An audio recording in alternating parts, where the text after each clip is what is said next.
இப்போ நாங்கள் அனுராதபுரத்தில் இருக்கிற ஒரு காட்டு பகுதி, ஒரு கிராமமாக இருந்த முந்தி காலத்தில் ஒரு கிராமமாக இருந்த இடம் இப்போ காடாக இருக்குது.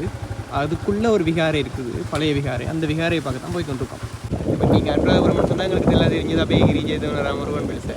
ஆனால் இதுகள் வந்து இப்படி நிறைய பழமையான பழமையான விகாரைகள் எல்லாமே இப்படியான காட்டுகளுக்குள்ளே இருக்குது. இதுதான் இந்த பங்குழி என்ற கிராமத்தில் இருக்கிற அசோகராமன். பழைய காலத்தில் வரிச்சொடி போய் கிடந்த இடங்கள். இந்த இடம் எல்லாமே வந்து அந்த காலத்தில் வந்து பெரிய பெரிய மொனஸ்ட்ரி, புத்த மடாலயங்களாக இருந்த இடங்கள் தான் இதெல்லாம். இதை வந்து சொல்லுவேன் காட் ஸ்டோன்னு சொல்லி, காவல் கல்.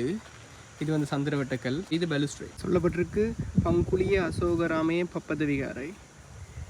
இது வந்து 8ஆம் நூற்றாண்டில் வந்து கட்டப்பட்டது நம்புறினம். மற்றது இது வந்து 4ஆம் மகிந்தன் கல்வெட்டு ஒன்று இங்கே நிறுத்திருக்கணும்.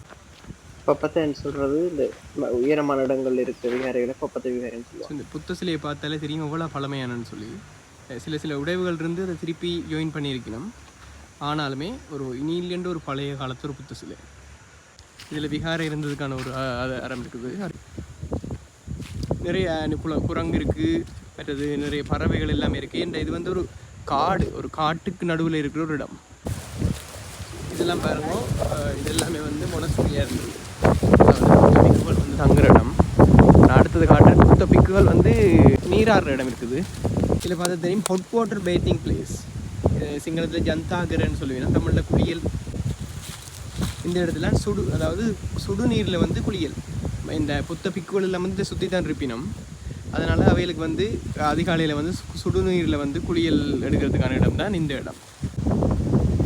இதை பார்த்தீங்கன்னு சொன்னால் இதுதான் வந்து லெவட்டரி. பழைய காலத்தில் வந்து பாவிக்கப்படுற இடம். பழைய கிராமமாக இருந்தது. இப்போ இதுகளை சுற்றி வயல்கள் மட்டும்தான் இருக்குது. இப்போ இந்த வயலோட பார்த்தாலே எங்களுக்கு மற்ற முக்கியமான கோவில்கள் அபயகிரி, ருவான்வெட்டை எல்லாம் தெரியும். நன்றி, வணக்கம்.